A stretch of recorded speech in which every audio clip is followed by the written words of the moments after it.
For decades, America's strength seemed untouchable. But today, its economic foundations look increasingly unstable.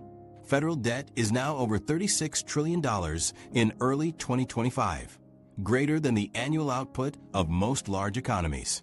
Net interest payments already reached about $880 billion in 2024, roughly 13% of federal spending, and that burden continues to grow. At the same time, the ASCE's 2025 report card upgraded U.S. infrastructure only to a C, while still warning of a multi-trillion-dollar investment gap. Combine this with widening social fractures, and the pillars of American power appear under strain. To see the scale of the challenge, we begin with the debt spiral. The debt spiral. In early 2025, the United States carries a financial burden heavier than at any point in its history. Federal debt now stands at about $36 to $36.6 trillion, equal to roughly 119% of the country's GDP. Numbers at this scale are no longer abstract. They are reshaping the government's choices in the present, not in some distant future.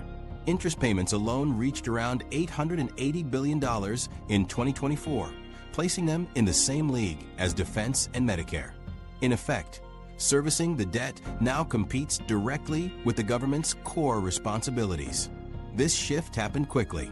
A decade ago, interest costs were negligible because borrowing rates hovered near zero. Trillions could be added to the balance sheet with little visible strain. But that low-rate era ended in 2022, and since then, the average interest rate on federal debt has more than doubled. That simple change pushed annual interest expenses to record levels, costs that grow automatically as old bonds mature and are refinanced at today's higher rates. Unlike discretionary programs, which can be trimmed or delayed, these payments cannot be avoided. Creditors are paid first, everything else comes second. History provides a clear warning. When borrowing mounts unchecked, empires from Britain to Rome saw their influence erode. Overextension and compounding debt rarely announce themselves with sudden collapse. Instead, they slowly undermined the ability to fund priorities. America now shows signs of the same mechanics. Each year, more of the budget locked away for interest, fewer resources available for defense, social programs, or investment in growth.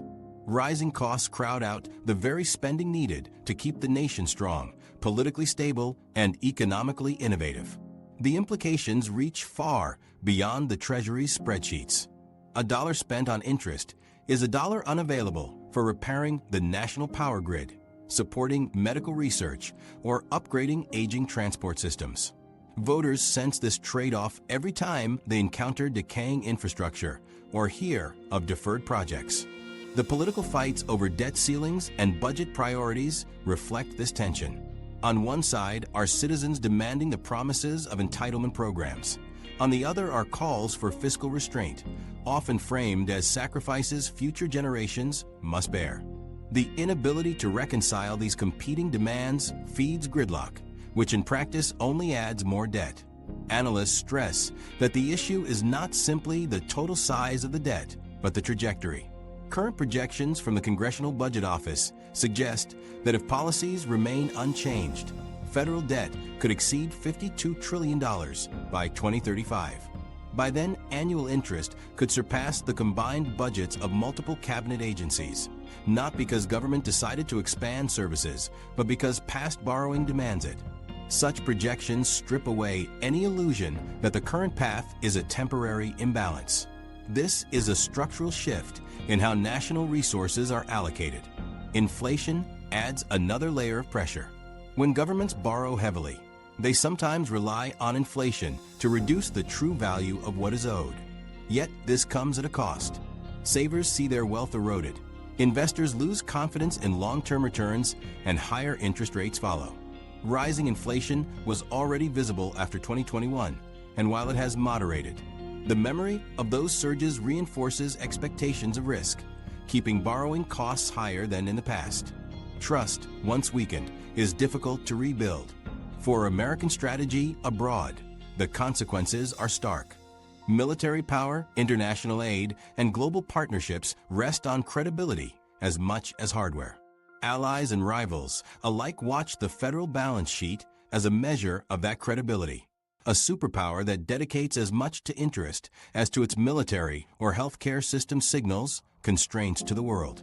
Adversaries take note, allies grow uneasy, and the quiet perception of decline begins to set in. Empires typically fade when the economic base supporting them weakens, not when their armies fail on the battlefield. Domestically, the rising debt burden deepens social divisions. Younger citizens view the mounting obligations as a bill they did not choose, yet will eventually inherit. Older generations resist cuts to programs they were promised after a lifetime of paying into the system.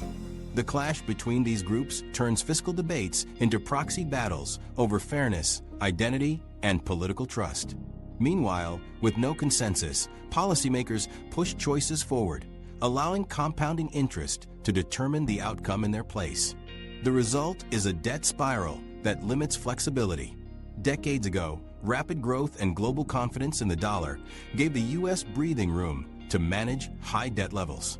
Today, both factors are less certain. Economic expansion is slower, and the dollar's unrivaled supremacy faces early signs of competition.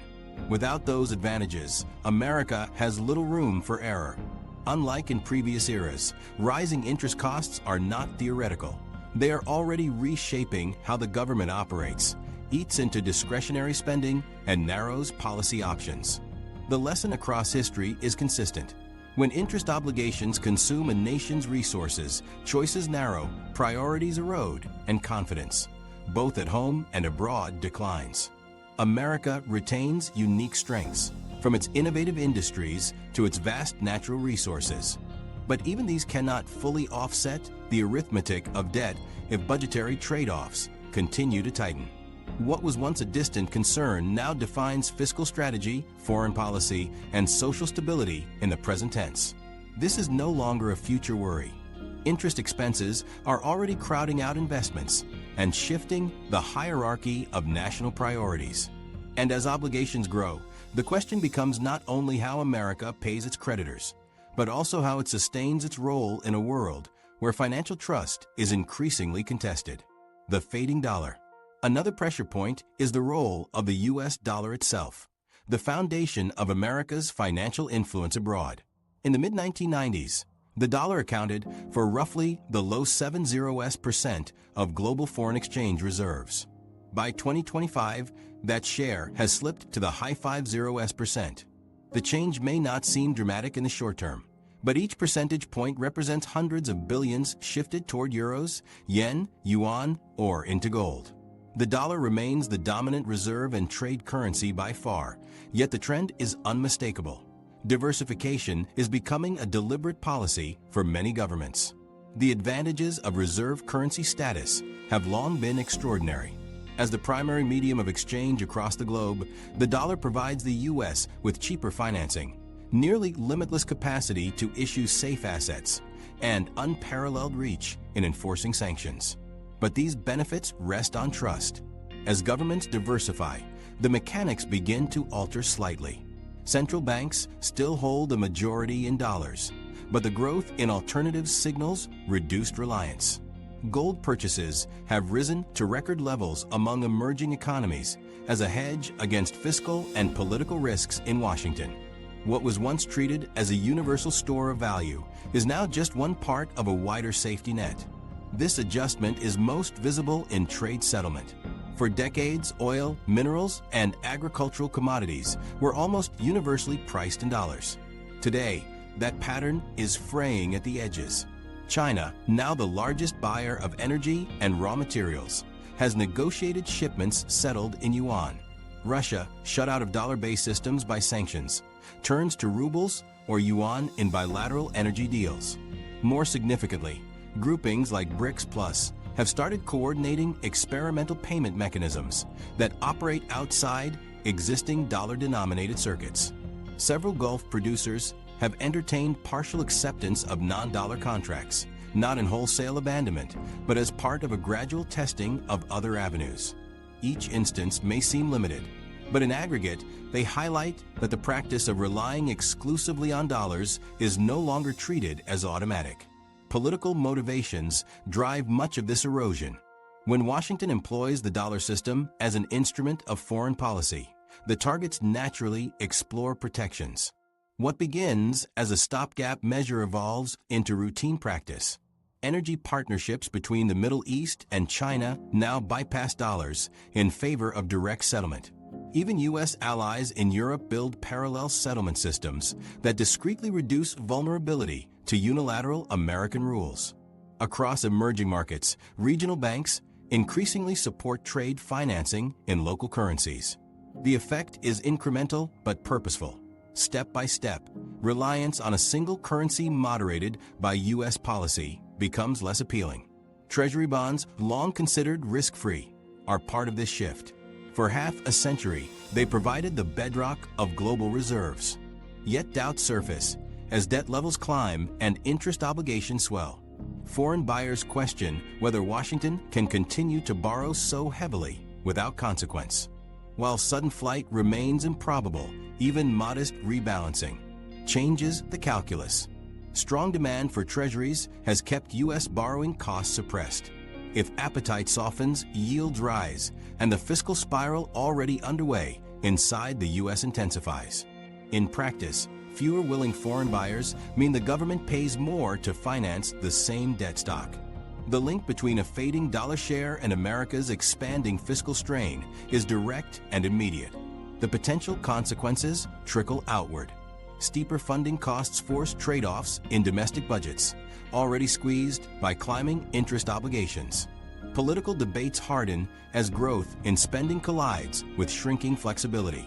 Global perceptions adjust as investors reevaluate whether U.S. assets truly represent the unrivaled safe haven of previous decades. Safety is relative. Once alternatives exist and are seen as credible enough, diversification follows even at some efficiency loss. The mere existence of these options diminishes Washington's financial leverage. History suggests this process does not play out through abrupt collapse, but long attrition. Britain's pound held prestige long after the country's economy faltered, but the share of reserves fell consistently until overtaken. In retrospect, power had shifted years before financial data confirmed it.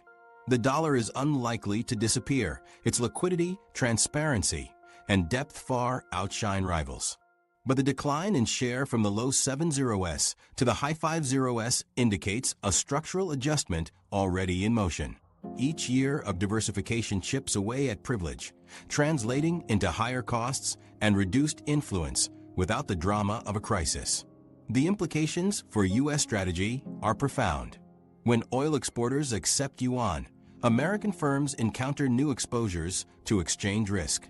When developing economies construct independent financial rails, Washington loses oversight of transaction flows and dilutes its ability to police sanctions.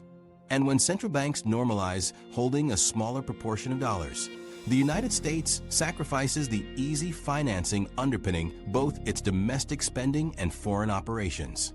For policymakers, these shifts narrow the margin that once separated America from every other competitor. Psychology plays a subtler role. For emerging countries, accumulating dollar reserves symbolized prudent management. Today, holding back appears equally prudent, a hedge against being tethered to U.S. political and fiscal decisions. Leaders in Africa and Latin America argue that diversified reserves embolden sovereignty and mitigate risk. Even in Europe, countries favor mechanisms that insulate commerce from unilateral U.S. measures. The reputational shift, the creeping acceptance that dollar dominance is no longer inevitable, is perhaps the most telling indicator. In reality, the dollar still towers over all competitors, commanding the majority of reserves and centrality in global trade invoicing. Analysts widely agree that in the near term its position remains secure. No other currency yet matches its liquidity or the scale of its financial markets. But the trajectory is what matters. What was once unquestioned primacy now shows steady erosion. Increment by increment, that erosion reduces America's fiscal space and strategic influence. The trend also ties back directly to rising U.S. debt. As fewer foreign governments instinctively absorb new Treasury issuance, the federal budget becomes more reliant on domestic buyers or higher rates to attract capital. Both outcomes compound the debt spiral, feeding political strains at home and uncertainty abroad. The weakening of the dollar's share thus amplifies the very challenges already pressing on America's financial system. The broader question is what happens as these structural adjustments accelerate. A currency's dominance is never lost in a single moment, but through a series of choices by governments responding to changing incentives. The United States still possesses unmatched capacity to project financial and military power, yet the underpinnings are shifting toward a more distributed model. That redistribution of influence inevitably creates room for other players to expand their reach. And one of the most consequential is already positioning itself to challenge America's economic lead. China's next leap. The International Monetary Fund's 2025 outlook reveals a striking development. China is narrowing the economic gap with the United States faster than many expected. In purchasing power parity terms, China already surpasses the U.S., a milestone hit years ago.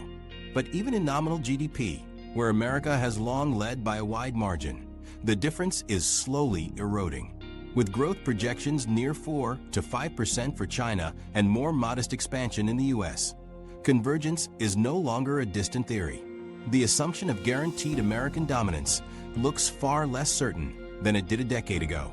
To understand why this matters, it helps to look past headline numbers and into the structure of growth. The U.S. economy is consumption-driven. Nearly 2/3 of its output comes from household spending, supported by credit cards, mortgages, and constant demand for goods and services. Research from the Federal Reserve and Carnegie Endowment notes that this pattern reflects a high consumption, lower savings model. By contrast, China allocates a much larger share of income to savings and investment, allowing far more resources to be directed into long-term infrastructure and industrial upgrades. Beijing continues to fund high-speed rail systems, renewable energy grids, semiconductor hubs, and industrial parks, often at scales unmatched elsewhere. The difference in models produces very different outcomes. When Chinese authorities fund a new logistics corridor in Southeast Asia, it may not immediately raise the average household income in Beijing or Shanghai, but it builds durable trade routes, secures access to resources, and strengthens influence in surrounding regions. In contrast, a surge in American consumer demand may lift GDP for a quarter, but often results in higher imports and growing household debt. The United States consumes to sustain prosperity.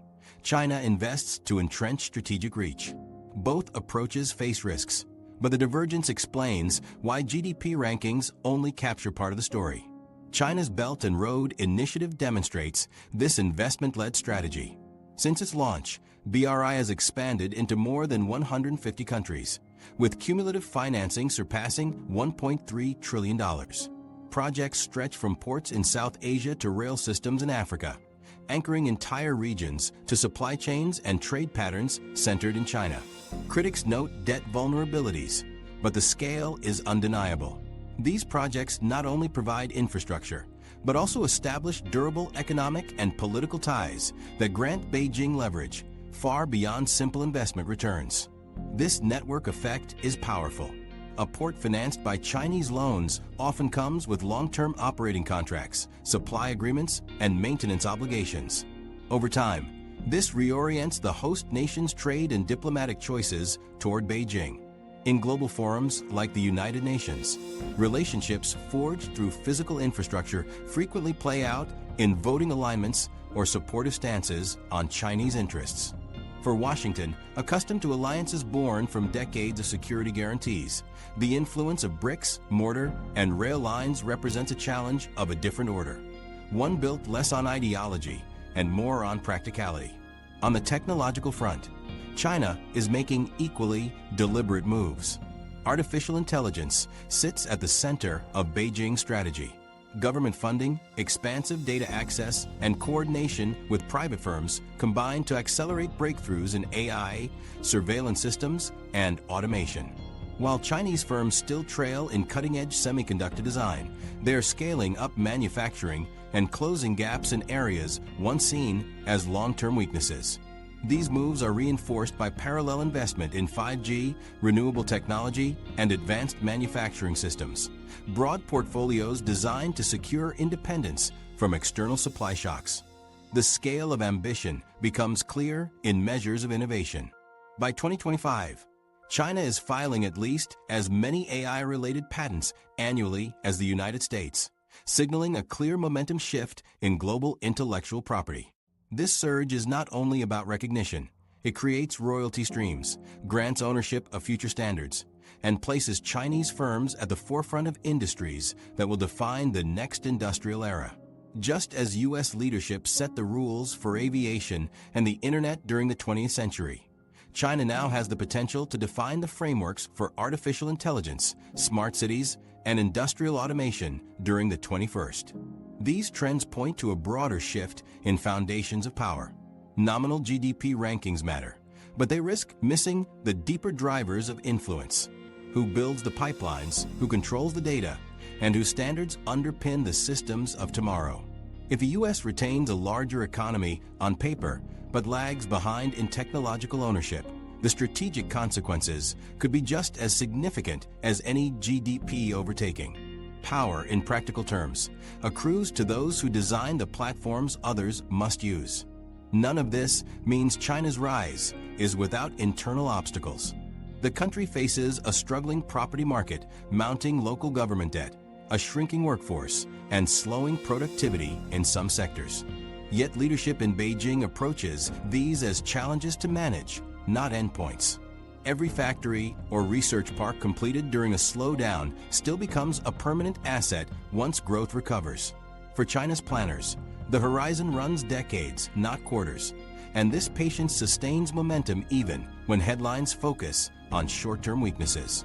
Equally revealing is how other states respond, faced with a choice between staying solely tied to Washington's debt-laden system or engaging with Beijing's infrastructure-driven offers.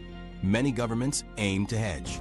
In practice, however, ports, electricity plants, and fiber networks built with Chinese finance tie them more directly to China than U.S. policymakers might prefer. Washington's warnings often face the reality that these countries value tangible roads and power supply more than abstract promises of alignment. What emerges by 2025 is not sudden American collapse, but the accelerating rise of a rival focused on structural power. While U.S. legislators battle over debt ceilings, Beijing commits long-term resources to projects designed for decades of returns.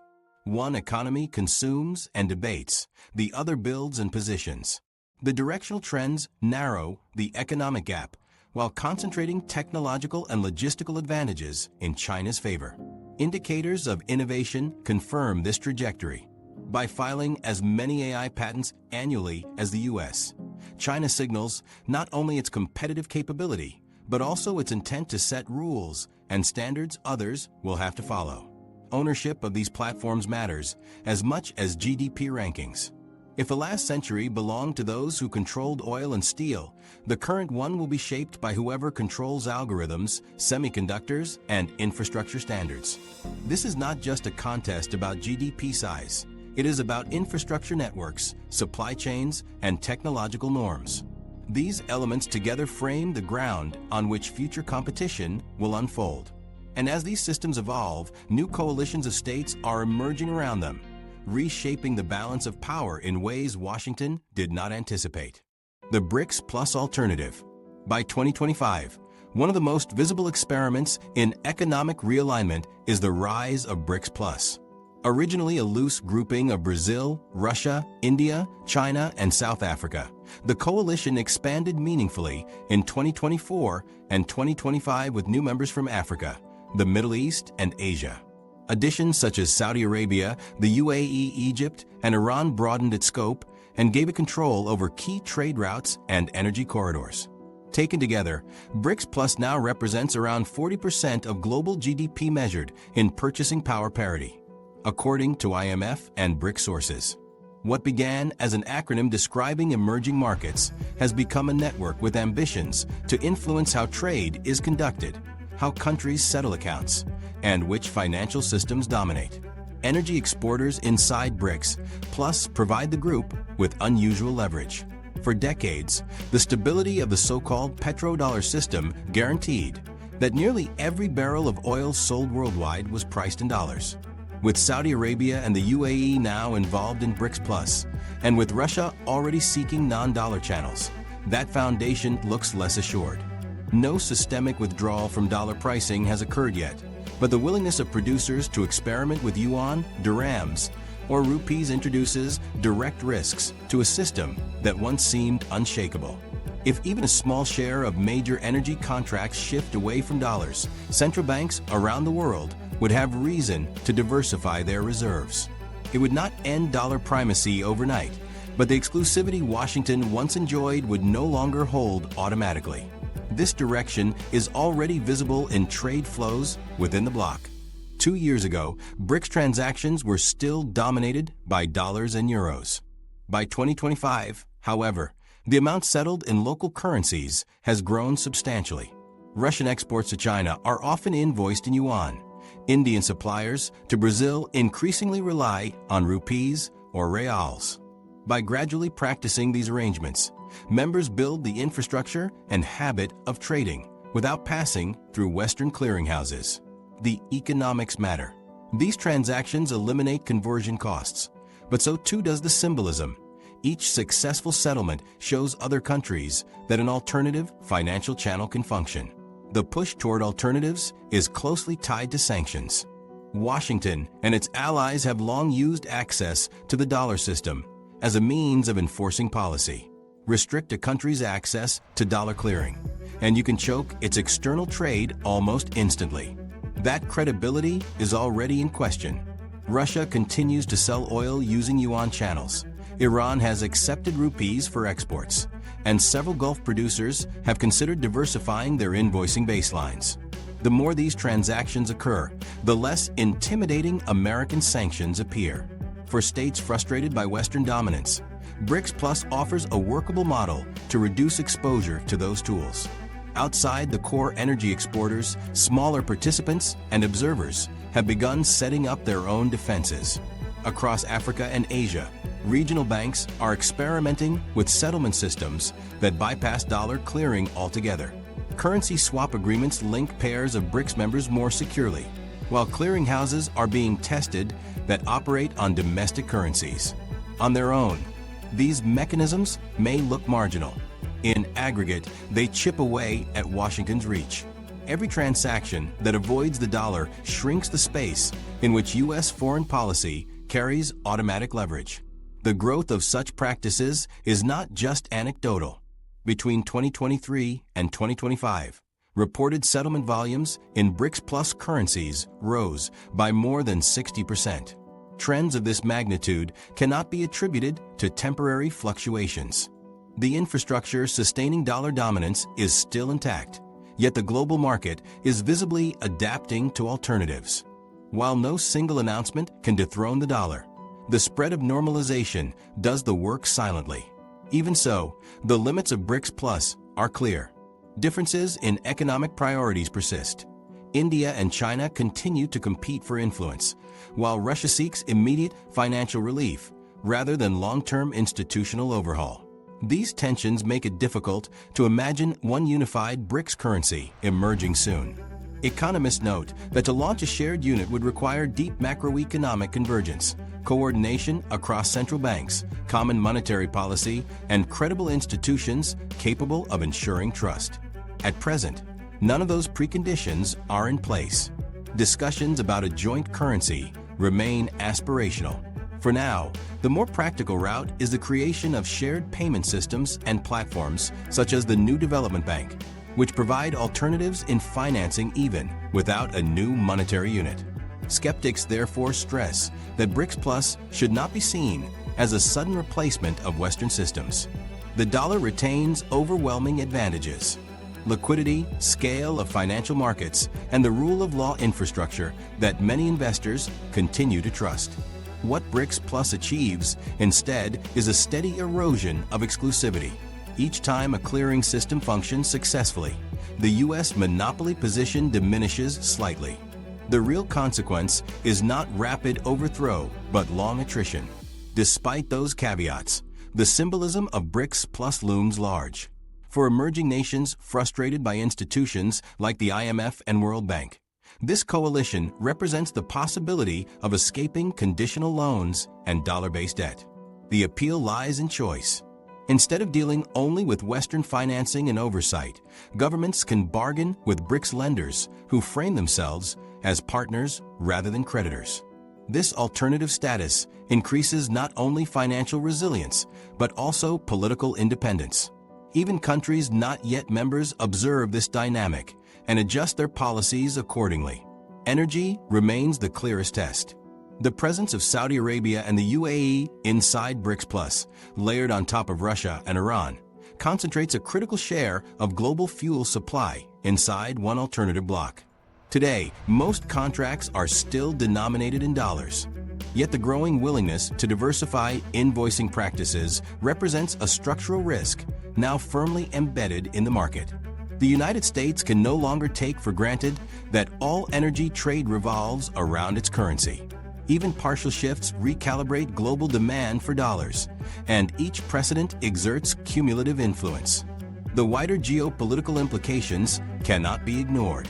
Nations in Africa, Asia, and Latin America that align with BRICS Plus see themselves participating in a gradual redistribution of financial authority.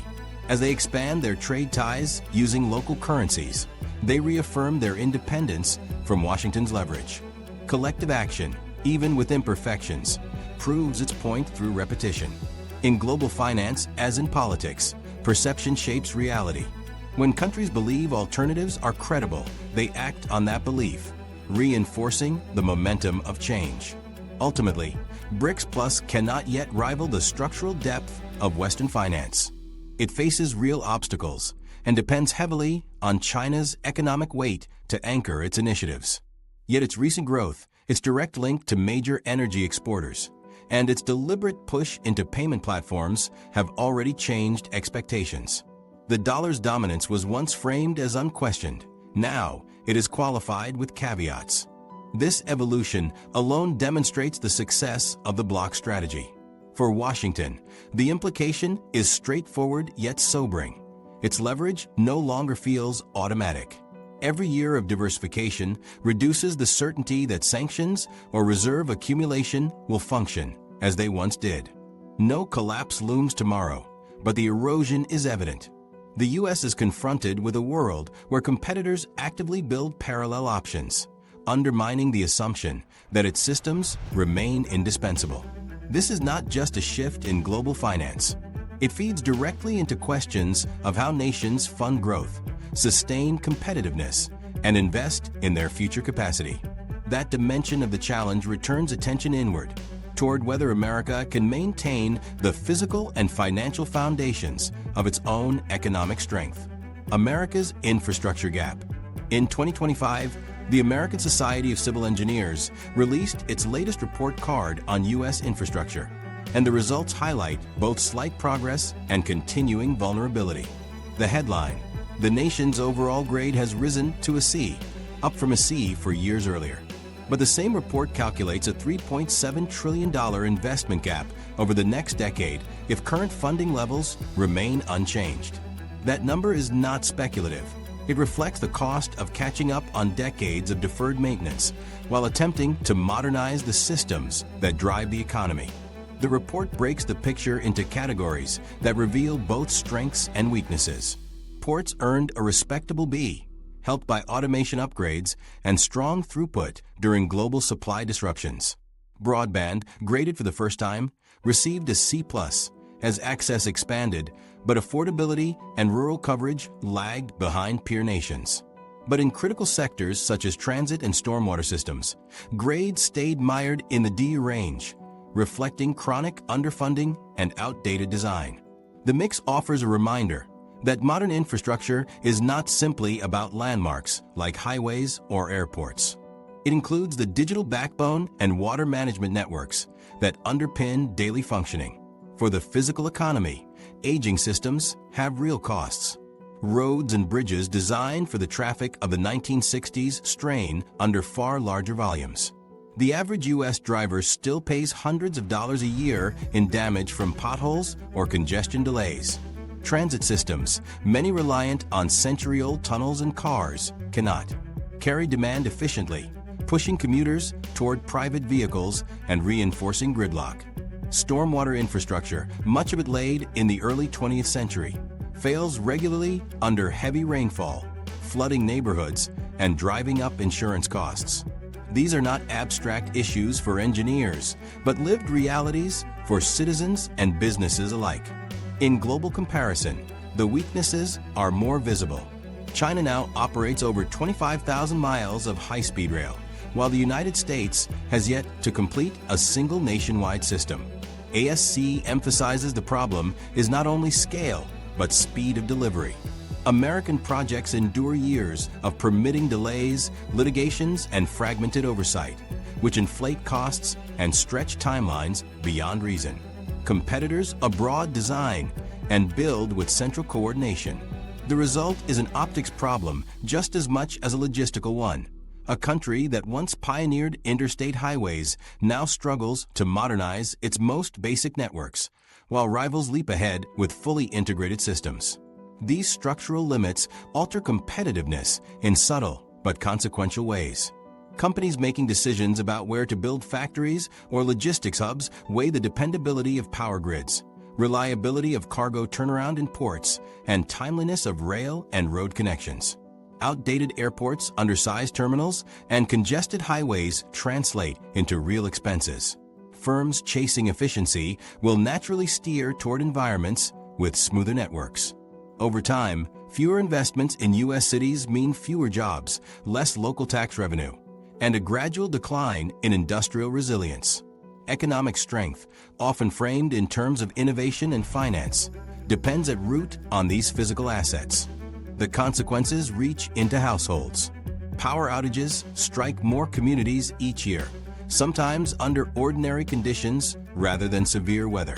Blackouts stem from capacity gaps in aging grids rather than storms alone. Water contamination crises in towns across the Midwest and Northeast add another layer of mistrust. These events undermine confidence in local and national leadership by showing that basic services can falter. Roads scarred by potholes not only damage cars, but signal deterioration that residents witness daily. Infrastructure is no longer easily ignored. Its decline imposes costs on everyday life, with visible reminders of stagnation. Citizens notice the imbalance of priorities. They see headlines reporting hundreds of billions directed toward interest on the national debt or overseas commitments, while local bridges are closed over safety concerns. They compare their own experience with images of gleaming airports abroad and wonder why an economy of America's size struggles to maintain dependable transportation or clean water access. That dissonance fosters skepticism about governance and adds to wider national frustration about whether the country is still able to deliver on collective needs. Underlying it all are the economics of deferred maintenance. When a bridge passes its design life, each year of delay compounds the cost of repair. Water pipelines with small leaks do not remain stable. They deteriorate until contamination spreads. By postponing investments, manageable projects transform into crises requiring far greater resources. The ASCE estimates underscore this compounding dynamic, with a projected $3.7 trillion needed not simply to modernize, but to close the backlog accumulated over decades.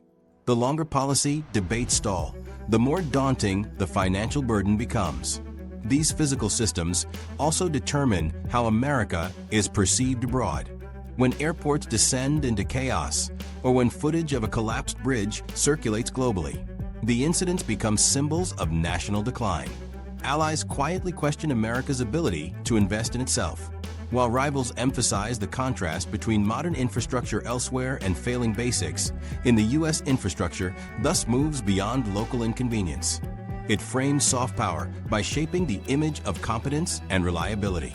Domestic failures broadcast geopolitical weakness, not just municipal problems. Comparisons with competitors only sharpen the contrast.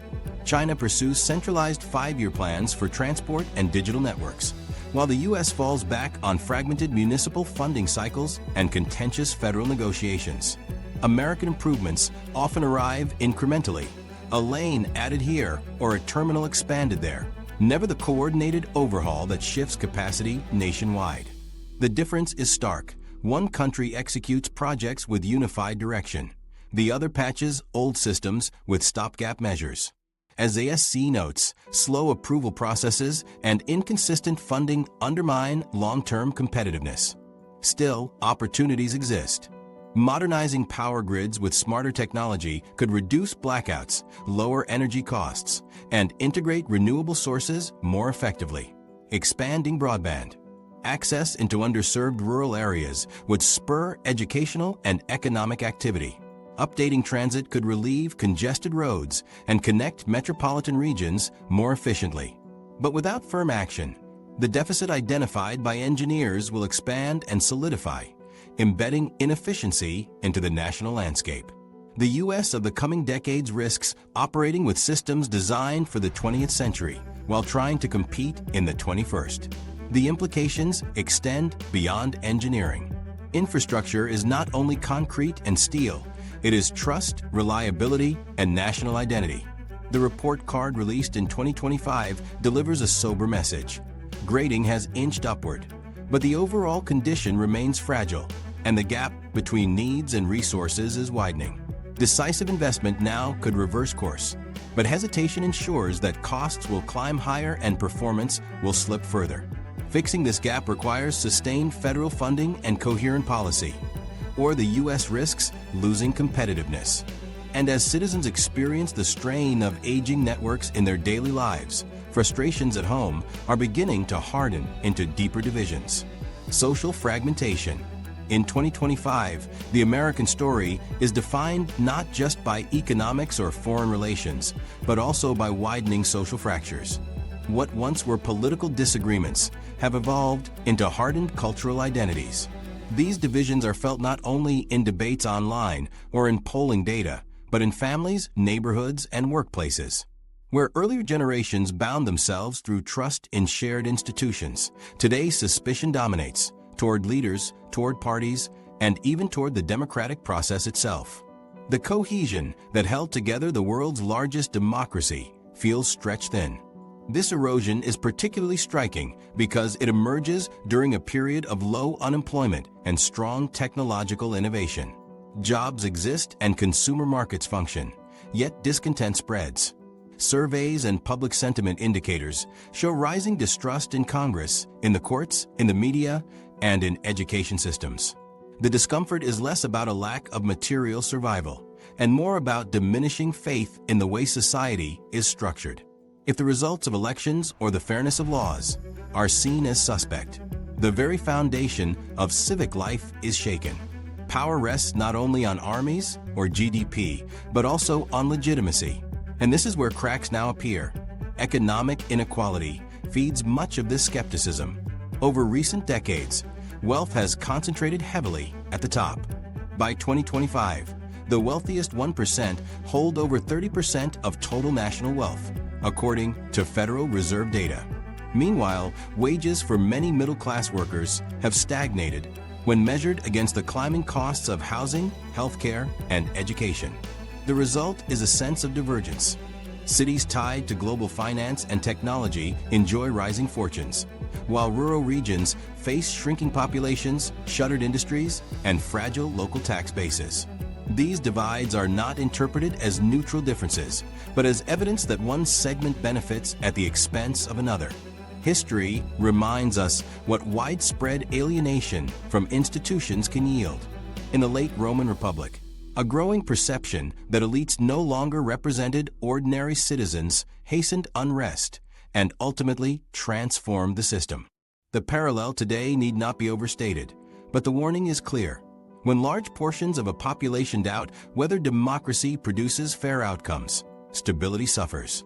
States often fall not through foreign invasion, but through the corrosion of unity, from within.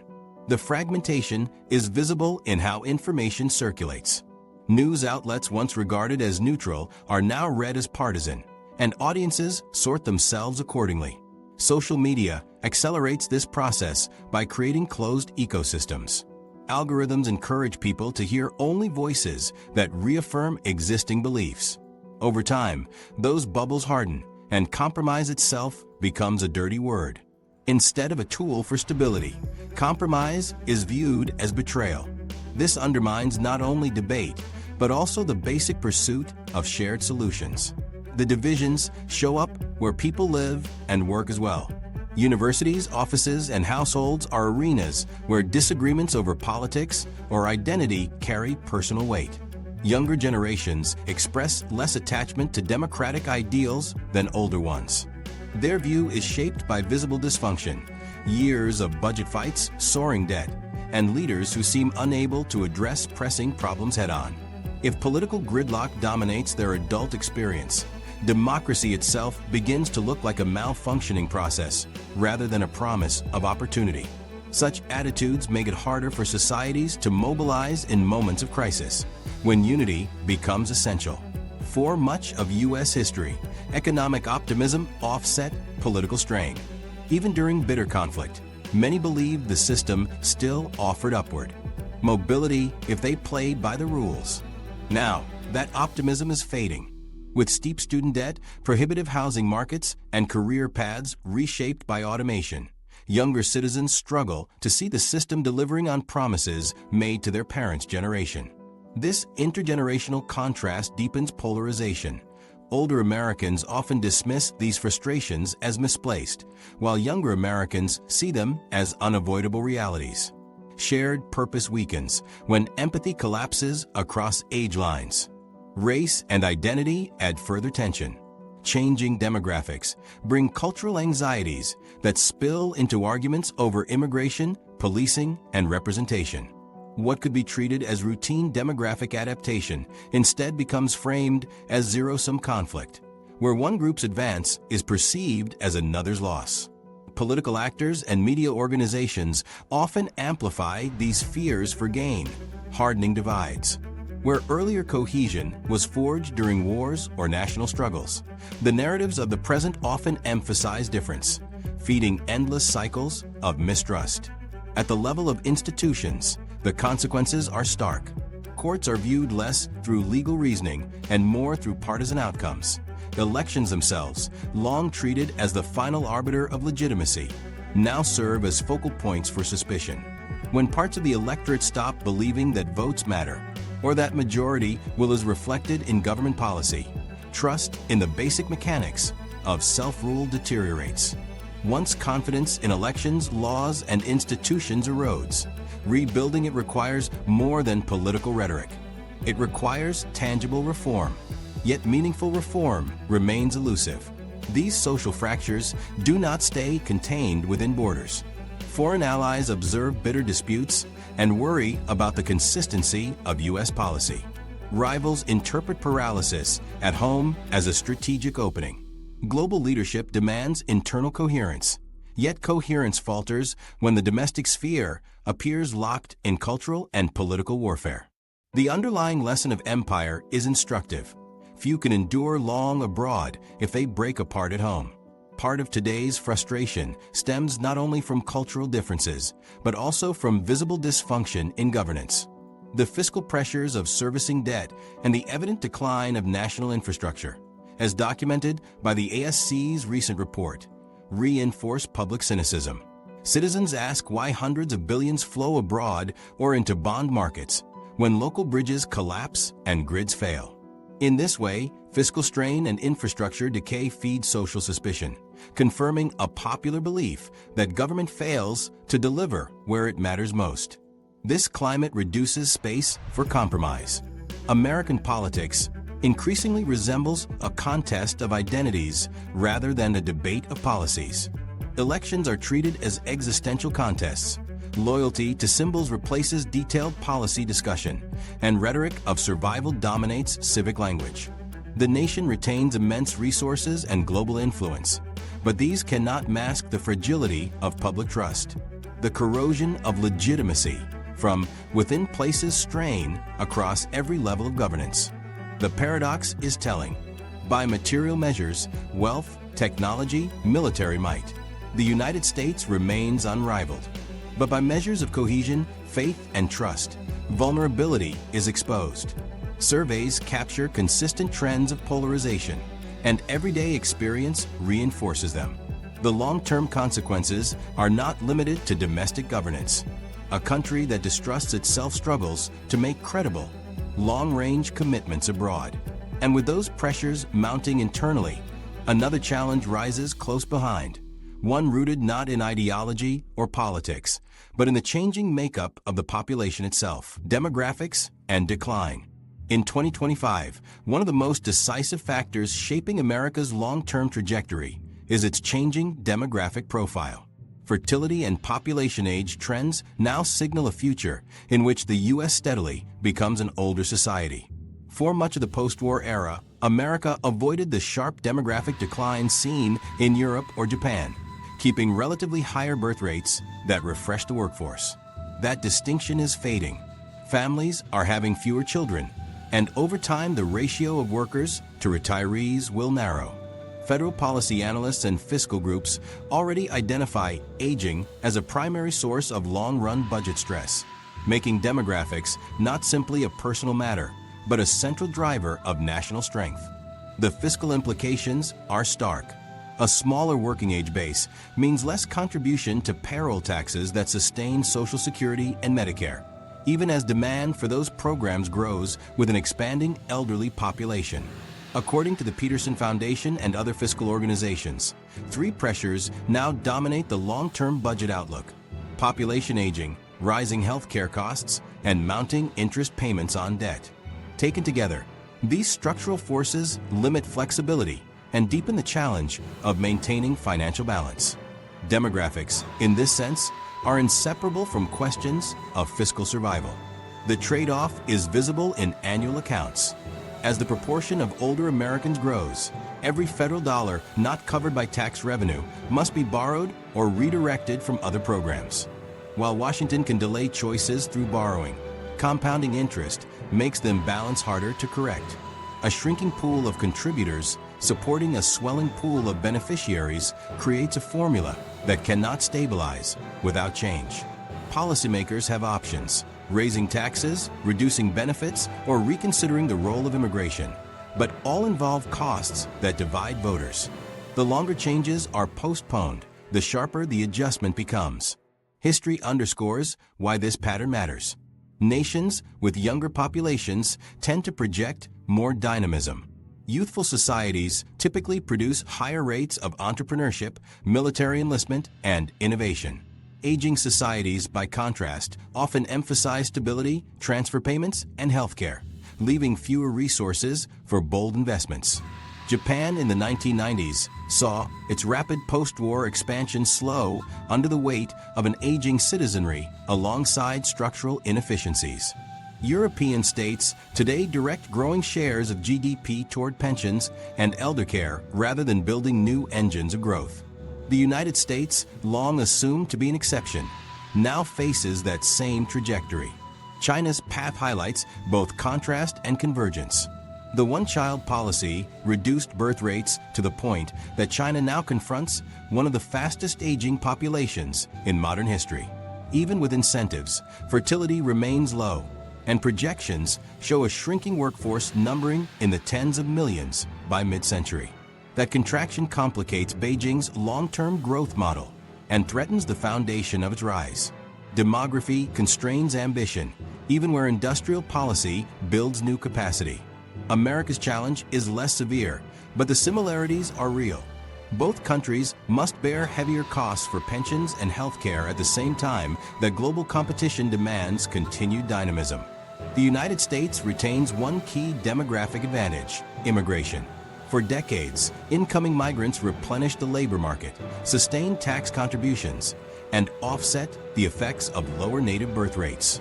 Yet political divides now threaten to blunt this tool. National debate reduces immigration to arguments about borders and enforcement rather than about long-term workforce sustainability. Immigration historically helps offset aging, but politicized debate complicates using it as a policy tool. Without consensus, America risks undermining one of the few levers that could moderate demographic pressures. This political stalemate matters because the link between workforce size and fiscal health is direct. More workers mean more taxes paid and more consumption driving growth. Fewer workers mean heavier burdens on those who remain, as Social Security and Medicare absorb larger shares of federal spending. The ratio of contributors to beneficiaries will determine whether those programs remain solvent. Proposals to adjust eligibility ages or benefits run into intense opposition. Proposals to expand immigration stoke equally fierce disputes. The underlying math advances regardless of political paralysis. The demographic shift shapes not just balance sheets, but the country's cultural and strategic position. Societies with older populations tend toward risk aversion, placing national focus on care and stability rather than frontier exploration. A younger age profile supports technological risk-taking, entrepreneurial disruption, and military recruitment. America's future edge in emerging fields, artificial intelligence, biotechnology, or advanced manufacturing, depends on maintaining an environment where younger cohorts can drive experimentation. As fertility declines, the share of resources demanded by older populations grows, narrowing investment space for innovation. Military capacity illustrates the same tension. Armies and navies require not only budgets, but also bodies. With fewer young citizens in proportion to the elderly, recruitment pools shrink. Generous healthcare and pension obligations competing with defense outlays intensify the constraints. Economic and military leadership cannot be disentangled from demographic realities. When strategic ambitions rise while the working age base contracts, nations are forced into trade-offs that expose their limits. Comparisons with China sharpen this picture.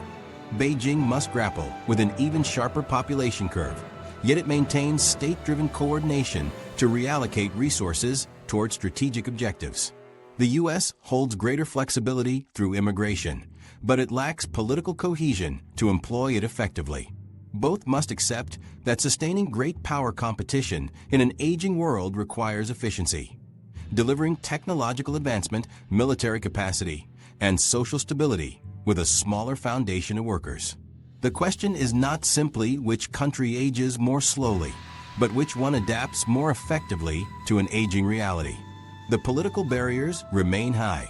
In American debates, immigration reform stalls year after year over security and cultural arguments, while the fiscal arithmetic tied to aging receives less attention. Leaders describe abstract commitments to fix Social Security or strengthen Medicare, but actual steps, raising payroll taxes, reducing benefits, delaying eligibility, or broadening the workforce through migrants, carry immediate electoral risks. Each possible move sparks backlash from one constituency or another. In practice, delay prevails and demographic momentum closes off options. It is here that demographic trends tie most tightly to the larger imperial question. Strength abroad requires credibility at home, and credibility requires programs and structures that function. As the population grows older, the U.S. faces choices between expanding revenues, cutting promises, or seeking relief through immigration. Each path implies political sacrifice. None deliver quick relief. Yet avoiding the decision only makes them balance worse, embedding structural limits to growth and influence. Demographics turn long-term fiscal tensions into policy choices. Raise revenues, cut benefits, or change immigration, each politically costly. The difficulty of making those choices now shapes every other aspect of national power. And as the pressures of aging intensify, the next contest over whether America retains global leadership increasingly depends on where innovation and technology momentum will lie. The technology battleground. In 2025, the realm where national strength is most acutely contested is not just the economy or the battlefield. It is technology. The decisive struggle now plays out in semiconductors and artificial intelligence, the dual foundations of modern power. Taiwan, South Korea, China, and the United States each hold critical positions in this contest, creating a fragile interdependence that underscores American vulnerability. Taiwan dominates advanced chip fabrication. South Korea holds the lead in memory chips. China directs vast resources toward domestic manufacturing, and the United States remains ahead in chip design. Yet for all its design leadership, America's reliance on foreign production leaves a gap that rivals can exploit. This concentration matters. Advanced fabrication capacity is overwhelmingly clustered in Taiwan and South Korea. Any disruption, whether through conflict, blockade, or natural disaster, would jolt the global supply chain and immediately affect U.S. military, financial, and consumer systems. Fighter aircraft, satellites, payment platforms, and basic communication devices all require chips that the U.S. cannot currently produce in sufficient volume within its own borders. Projects to restore capacity are underway, supported by federal subsidies and incentives. But fabrication plants take years to build and bring online. Until those efforts mature, the United States must live with an uncomfortable reality. Its most advanced technologies depend on hardware produced in regions vulnerable to geopolitical instability. China's approach takes the opposite direction. For over a decade, Beijing has invested steadily in a path toward self-sufficiency. In 2025, state-backed programs continue pouring billions into semiconductor design, fabrication, and the training of technical talent. While China remains behind in producing the most advanced nodes, progress is incremental and deliberate. The government does not expect immediate parity. Instead, it builds infrastructure for the long term, insulating itself from the kind of sanctions and export restrictions already deployed against it. By developing an ecosystem of domestic suppliers, China reduces its exposure to U.S.-linked choke points and positions itself to compete on its own timetable. The implications go beyond economics. Because semiconductors underpin weapon systems and digital infrastructure alike, dependence in this area becomes a matter of sovereignty. If Washington cannot guarantee supply of components needed for advanced defense systems, then its deterrence posture weakens. If it cannot ensure the reliability of chips within the financial sector or power grids, then resilience at home falters. Security planners now speak of semiconductors not simply as industrial goods, but as strategic assets, resources as central to security as oil once was. Artificial intelligence defines the second battleground. The United States pioneered much of today's AI research and still hosts many of the world's leading firms. But Chinese companies have reached scale with remarkable speed. By 2025, AI tools built in China are deeply woven into surveillance, logistics, healthcare diagnostics, and industrial planning.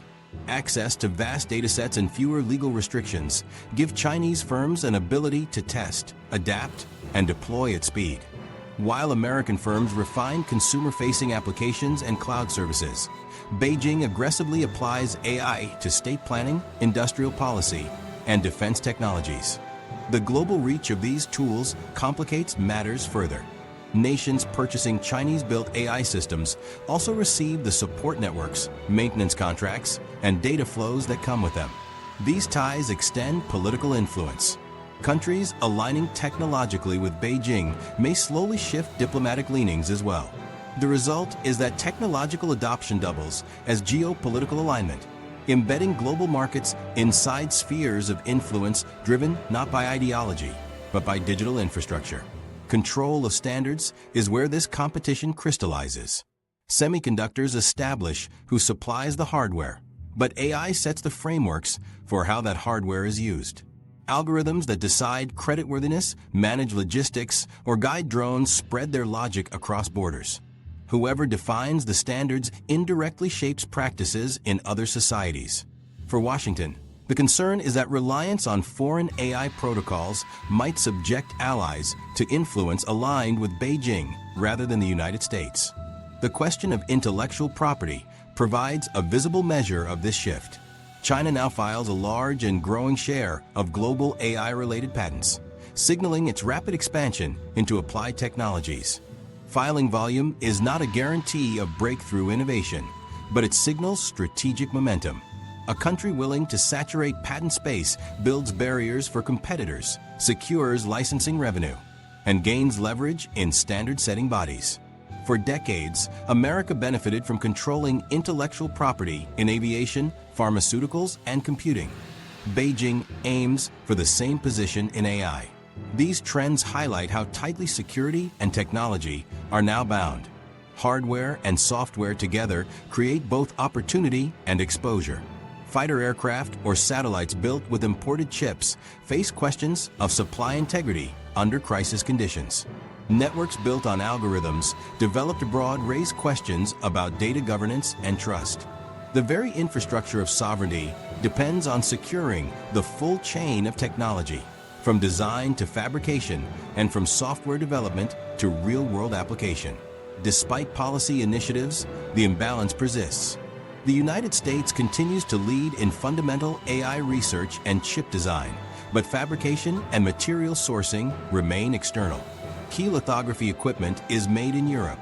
Rare minerals needed for production are mined and refined largely outside U.S. control. The supply chain sprawls across multiple continents, each link vulnerable to shocks. Building new foundries domestically is one step, but the logistical and industrial challenge means years before dependence meaningfully declines. Time is the critical variable, and Washington finds itself racing against both external competition and internal inertia. For China, the strategy is cumulative. Each step that reduces reliance on U.S. or allied suppliers enhances self-reliance. Each additional AI framework deployed abroad expands its sphere of technological influence. The contest is multifaceted: production capacity versus design leadership, patent control versus innovation pace, rapid deployment versus regulatory caution.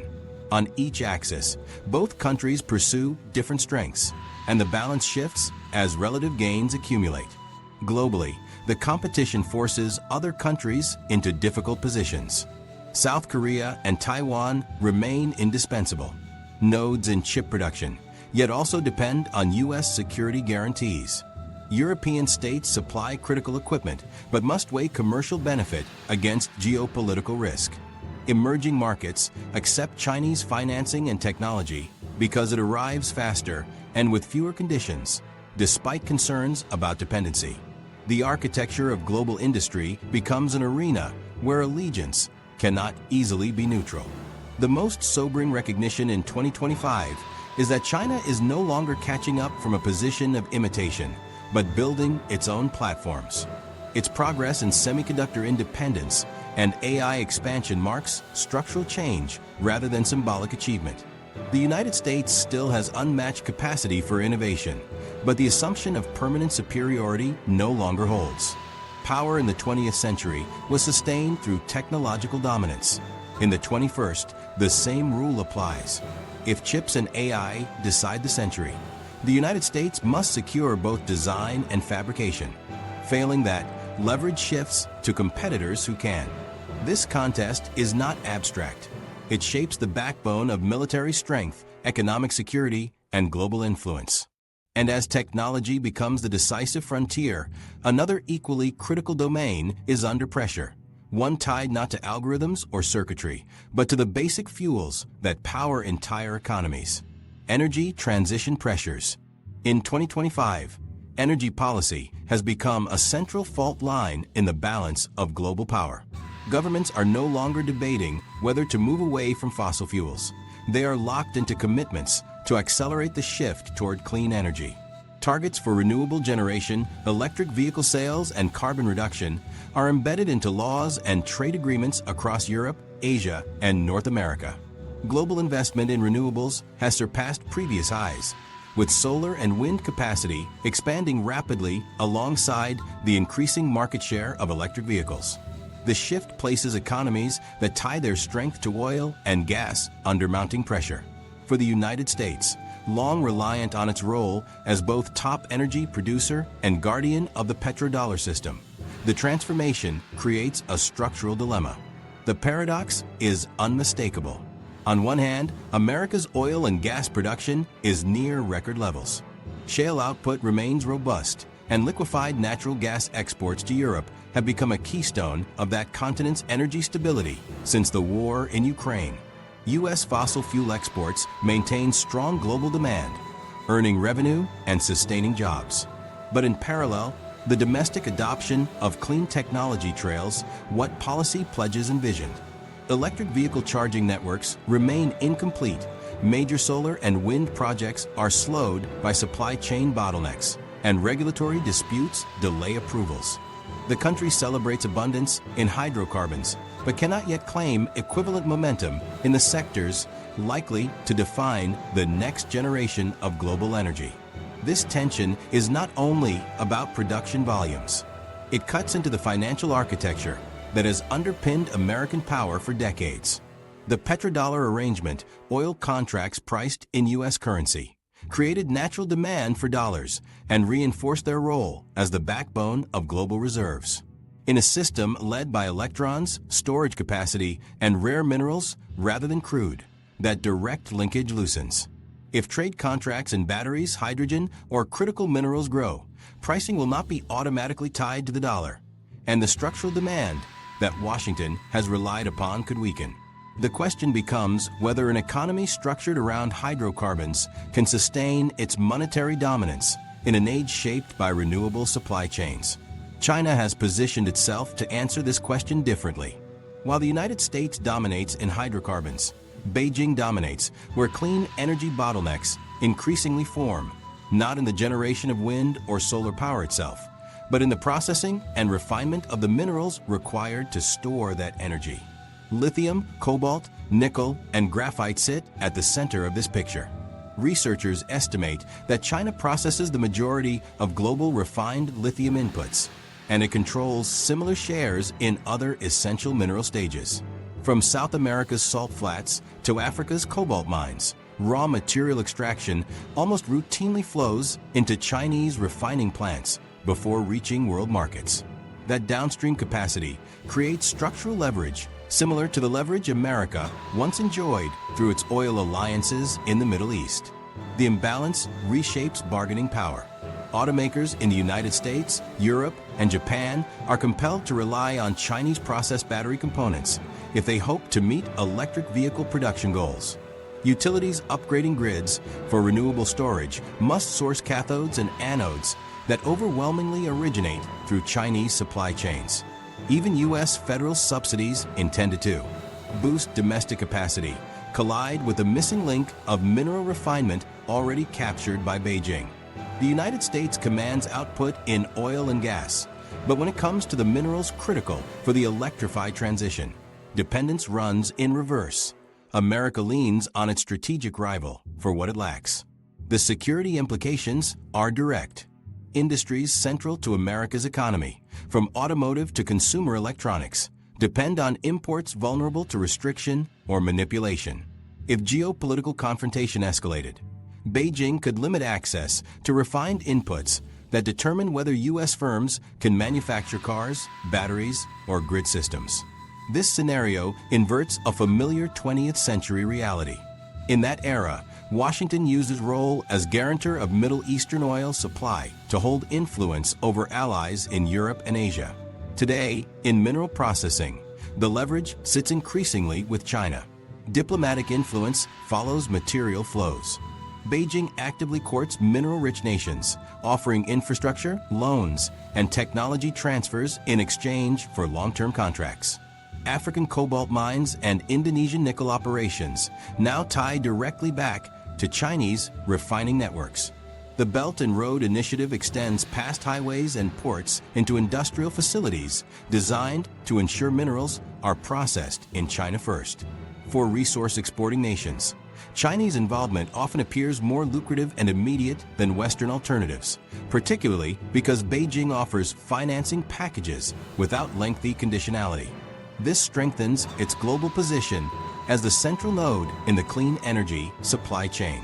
In contrast, American efforts to expand domestic mining and processing advance slowly. Environmental objections, local community resistance, and years of permitting review slow or halt projects. proposed lithium operations in Nevada and potential graphite plants in Alabama face protracted battles in court and at the state level. Even if approved, building new refining capacity from the ground up takes years, which delays any meaningful diversification away from Chinese inputs. Federal subsidies from recent energy and infrastructure legislation attempt to narrow the gap, but the scale of existing Chinese dominance makes catching up difficult within the needed timeline. The contradiction becomes sharper when viewed through the lens of energy politics. Official statements emphasize energy independence because of record fossil production, but strategic vulnerabilities cluster in the precise areas driving future demand. American refiners and drillers thrive in established markets, while automakers and renewable providers remain constrained by bottlenecks abroad. The nation appears strong inside the old order and exposed inside the new one. Policy debates reflect this tension. Should subsidies continue to sustain legacy energy production, or should they be redirected aggressively towards securing the supply chains of future energy? Each path carries domestic political costs and economic risk. China's advantage is partly efficiency of decision-making. Its state-driven industrial policy merges resources, financing, and central coordination to accelerate project timelines. Where the U.S. approvals process can take a decade, China organizes mining rights, financing, and construction in a fraction of the time. This contrast explains why America finds itself leveraging its strength in oil exports to patch foreign policy, but remains vulnerable in the minerals supporting renewable adoption. The asymmetry is not about resource scarcity, but about institutional capacity to transform resources into leverage. As a clean energy transition accelerates, these realities become embedded into global markets. Every EV plant breaking ground in Europe or America requires a steady stream of cathode and anode materials funneled through Chinese refiners. Every utility installing grid-scale storage depends on supply lines Beijing already commands. This reliance ensures that even as U.S. fossil exports expand, the main engines of 21st century energy innovation run on resources processed beyond Washington's control. The fundamental challenge for the U.S. is managing the paradox of dual strength and vulnerability. Oil output and LNG exports give the country financial and geopolitical influence in the short term, but the critical inputs for electrification reveal dependence on an adversarial system. American leaders cannot claim autonomy in energy strategy when the minerals driving next-generation infrastructure originate elsewhere and at scales dominated by a competitor. The broader cost appears not only in national security, but also in the credibility of policy targets. Ambitious EV adoption schedules and renewable grid mandates mean little if mineral supply chains remain externally dependent. Without alternative refining capacity, electrification targets risk underperformance, which in turn undermines both climate commitments and industrial competitiveness. Energy transition is no longer only an environmental issue. It is a direct test of state capacity and strategic adaptation. These dynamics underscore why energy security is being redefined. America's oil strength in 2025 coexists with strategic risk in battery inputs, a mismatch that complicates its long-term energy and geopolitical posture. The system of abundance in hydrocarbons does not automatically secure primacy in the coming order built around electrification. Policy choices, industrial adaptation, and supply chain resilience will decide whether Washington sustains credibility as an energy superpower or concedes structural leverage to its rival. The tension exposes something larger about the global landscape. When essential supply chains are concentrated, vulnerability multiplies, and strategies built for one era struggle to function in another. And it is within this wider reordering of production and trade that another pressure has begun to reshape the world economy. De-globalization shockwaves. For much of the late 20th century, globalization promised efficiency, low consumer prices, and vast supply chains stretching across continents.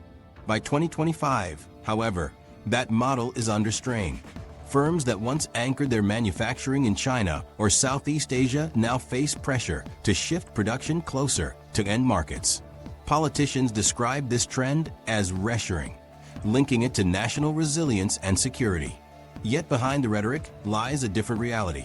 Bringing supply chains home typically means higher unit costs and slower scaling, while much of the redirected manufacturing ends up in middle-income countries rather than in the United States itself. When production was spread across far-flung supply chains, goods reached stores at lower prices.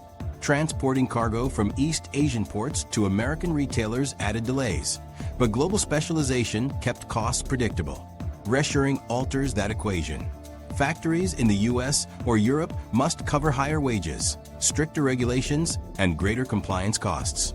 These facilities often lack the scale of Asian production, which has been refined over decades. The result is that products made closer to home are more expensive to build and take longer to ramp to market scale. Consumers quickly feel the shift in the form of higher price tags. For businesses, the shift creates a difficult paradox. To shareholders and voters, opening American plants appears patriotic, signaling independence from rivals abroad. In practice, however, these facilities often struggle to stay globally competitive. Rising labor costs, expensive energy, and regulatory friction erode margins. Automation reduces reliance on workers, but upfront equipment costs and ongoing maintenance leave overall expenses far from competitive with Asian rivals. The romantic ideal of factories returning to U.S. soil collides with the fact that replicated production at home cannot reproduce the same conditions of decades-long global integration. What has emerged instead is a redistribution of supply chains rather than a wholesale return to U.S. industrial strength.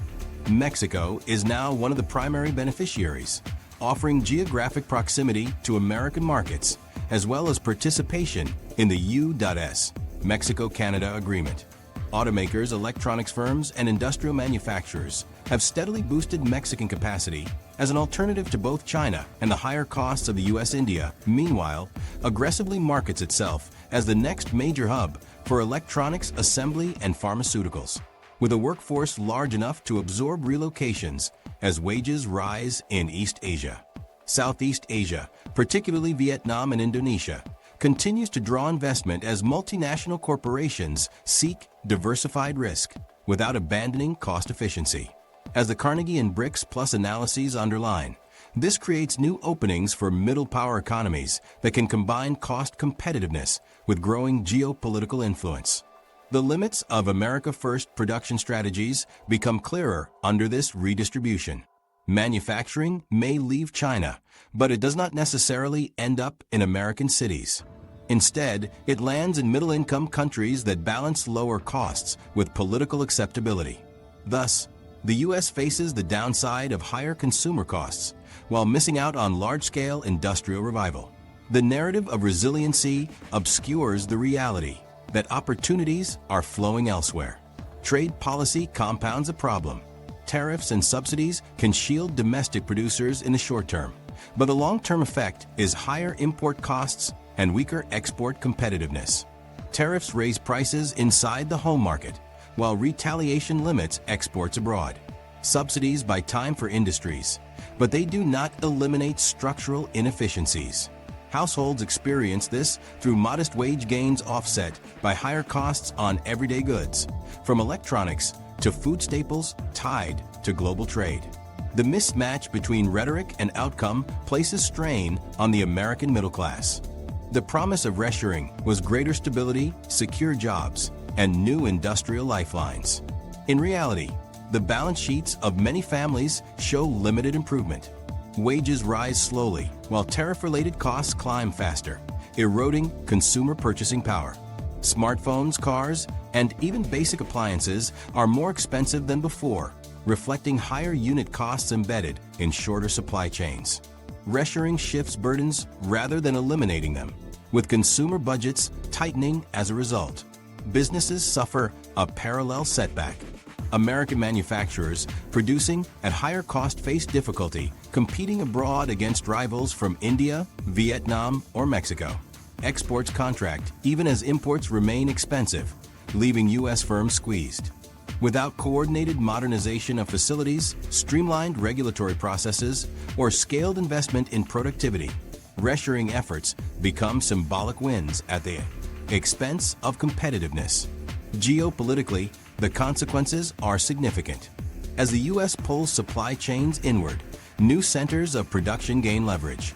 India secures bargaining power in global trade talks by hosting electronics and pharmaceutical production.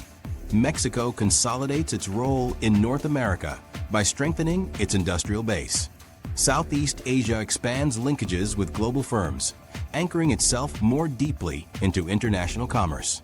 The U.S., long the architect of globalization, watches influence scatter toward mid-tier economies that seize opportunities from its retrenchment. Deglobalization not only reduces global efficiency, but systematically redistributes influence away from Washington toward those better positioned to capture dislocation. The pursuit of self-sufficiency collides with the fragmented nature of global production. Modern supply chains stretch across multiple regions because no single country controls every dimension needed. Rare minerals, specialized parts, low-cost labor, and advanced fabrication. Attempting to replicate all of these within national borders multiplies costs without guaranteeing resilience. Even the U.S., with its size and wealth, cannot recreate the comprehensive networks that globalization assembled.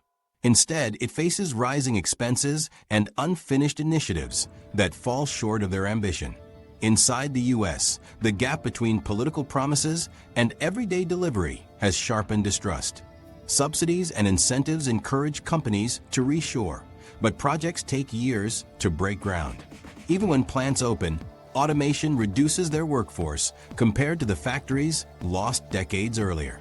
Local communities anticipate industrial rebirth, yet discover fewer jobs and higher prices. Public frustration grows as expectations fail to match outcomes, reinforcing social divides. By 2025, the unmistakable pattern is that reshoring tends to raise production costs and creates risks of higher consumer prices unless offset by major productivity gains. Politicians may hail new plants, but the broader industrial revival remains elusive. The nation pays more for the goods it once sourced cheaply, while rivals abroad capture fresh opportunities. Deglobalization, in practice, shifts costs onto households and competitiveness away from American firms. The larger lesson is that realignment of global trade does not automatically restore lost preeminence. Tariffs and protectionist measures provide breathing space, but they erode export potential. Relocating factories enhances resilience, but higher costs weigh heavily on consumers. Middle-income nations like Mexico, India, and Vietnam expand their influence, while the U.S. absorbs more strain than benefit. The romantic vision of regaining past industrial dominance fades against the structural realities of economics. Deglobalization, then, represents less a revival of American power than a redistribution of it. The costs rise, while the benefits appear elsewhere. The system that once elevated the U.S. as the central node of globalization now rebalances toward new centers. That adjustment does not collapse American industry, but it complicates its ability to lead. Deglobalization shifts costs and power, but it does not automatically restore lost U.S. industrial preeminence. And as these pressures converge with debt, demographics, and technological rivalry, the question becomes sharper. Can American leadership adapt to these challenges? Or are structural weaknesses beginning to define its trajectory forward? American decline is not inevitable. The structural pressures of debt, demographics, and technology are clear, but the outcome depends on whether leaders act with urgency rather than postponement. History shows that great powers fade when adaptation slows. For the United States, 3 priorities stand out. First, fiscal stabilization to manage debt and surging interest costs, flagged repeatedly in CBO and Pew reports. Second, strategic investment in technology and supply chains, especially semiconductors and AI. Third, rebuilding core infrastructure, where the ASCE warns of a $3.7 trillion gap over the next decade. Which of these 3 is the most urgent in your view? Comment below. The question is whether America will use its remaining strengths to invest and adapt, or whether it will be overtaken by competitors already building for the future.